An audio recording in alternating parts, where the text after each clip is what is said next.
It's 8 p.m. on a Wednesday. You're tired. You just got home from work, the fridge has nothing good in it, and you don't have the energy to cook.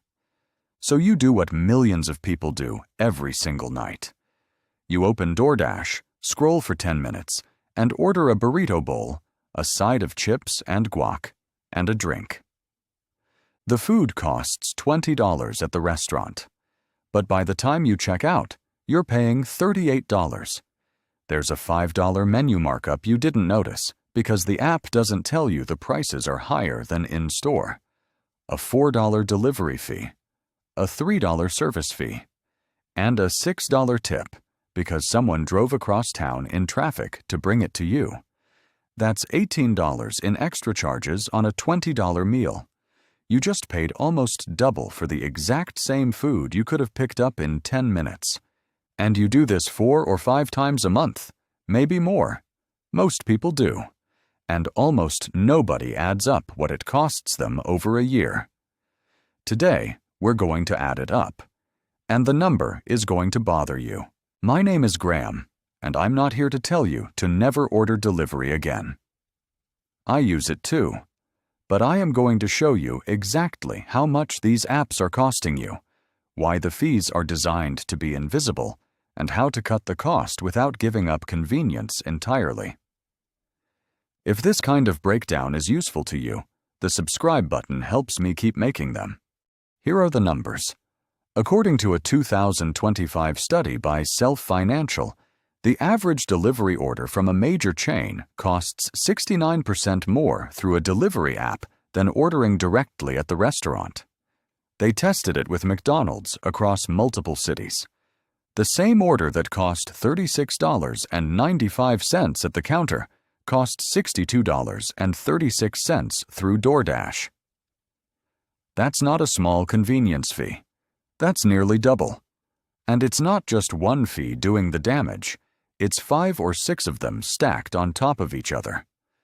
First, the menu prices on the app are higher than the in-store prices because restaurants raise them to offset the 15 to 30% commission the app charges them.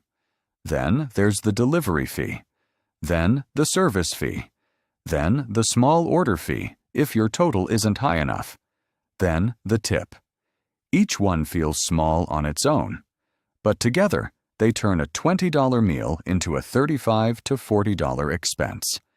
And because they're spread across multiple line items, most people never calculate the total markup. They just see the total food price and tap the order button. Now let's zoom out. According to Empower, the average American spends $118 per month on food delivery. That's the third highest non-essential monthly expense, behind only travel and dining out at restaurants. Over a full year, that's $1,416. And roughly 40% of that total, about $580, is going purely to fees and markups. Not to food. To the privilege of having someone else drive it to your door. Americans order delivery about 4.6 times per month on average, according to DoorDash's own data. 60% of consumers order delivery or takeout at least once a week. And according to an Empower study, 36% of Americans say they'd rather pay more to have food delivered than drive 10 minutes to pick it up themselves. Think about that. More than a third of people are actively choosing to pay nearly double rather than get in their car for 10 minutes. That's not convenience. That's a habit. And habits have compounding costs. I call this the convenience premium. It's the invisible tax you pay every time you choose the easiest option instead of the cheapest one. And unlike most taxes, nobody tracks it, nobody reports it, and nobody notices it until they wonder where their money went at the end of the month. Now here's the part that makes this hard to ignore. If you just switched from delivery to pickup, same restaurants, same food, same meals, you'd save roughly $48 per month. That's $580 per year. It doesn't sound life-changing, but invested in an index fund at 10% average returns, for 20 years, that $580 per year becomes more than $36,000. You didn't eat less. You didn't cook more. You didn't give up a single restaurant you enjoy. You just drove 10 minutes instead of waiting 30, and you're $36,000 richer for it. But here's where it really escalates.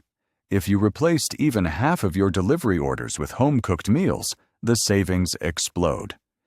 The average delivery order costs $35. The same meal cooked at home costs roughly $5 in ingredients. That's $30 saved per order. At 4.6 orders per month, cutting half of them and cooking instead saves you about $828 per year. Invested over 20 years, that grows to over $52,000. And if you replaced all of them, you're looking at over $100,000 in wealth over 2 decades from one habit change. I'm not going to tell you to delete DoorDash. That's not realistic. But there are ways to cut the cost dramatically without changing your lifestyle. First, pick up whenever you can. Most delivery apps also have a pickup option. Same restaurant, same food, but you skip the delivery fee, the service fee, and the inflated menu prices. On a $35 delivery order, the pickup version of that same order is usually $20 to $23. That single switch saves you 35 to 40% on every order, and most of the time, the restaurant is less than 10 minutes away. Second, set a delivery budget and track it. Open your banking app right now and search for DoorDash, Uber Eats, and Grubhub charges from the last 3 months. Add them up. I'm serious. Do it right now if you can. Most people are genuinely shocked by the number because each individual order feels small. But $38 here and $42 there adds up fast when you're doing it 4 or 5 times a month. Once you see the total, set a monthly cap. Even limiting yourself to 2 delivery orders per month instead of 5 saves you over $400 a year in fees alone. Third, batch cook 1 day a week. This isn't about becoming a home chef. It's about having food in the fridge so you don't reach for the app at 8 p.m. on a Wednesday. Spend 1 hour on Sunday making a big pot of rice, some grilled chicken, and a couple of sauces. That covers 3 or 4 dinners. Each one costs about $3 to $4 in ingredients. That's the same meal you'd pay $38 to have delivered, ready in 5 minutes, already in your kitchen. Fourth, order directly from the restaurant. Many restaurants have their own ordering systems on their websites or apps.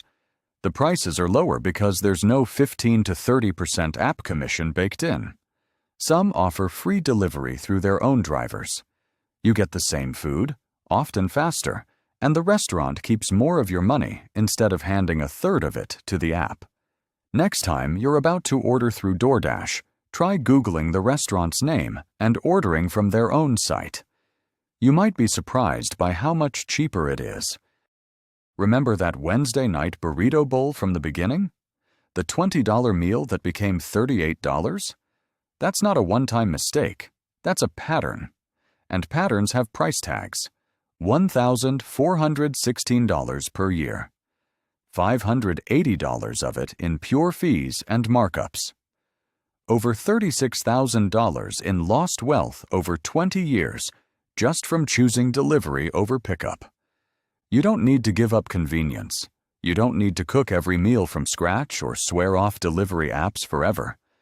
You just need to recognize what convenience actually costs and decide how often it's worth paying for. The delivery apps are designed to make the fees feel small and invisible. The moment you start adding them up, the illusion breaks. And once it breaks, you start making different choices. I want to hear from you. What's the most you've ever spent on a single delivery order when you added everything up? Share it in the comments. Your answer might make someone else think twice before ordering a meal tonight. Open your banking app right now. Search for your delivery charges from the last month. Add them up. Because the most expensive meal you'll ever eat is the one you didn't realize you were overpaying for.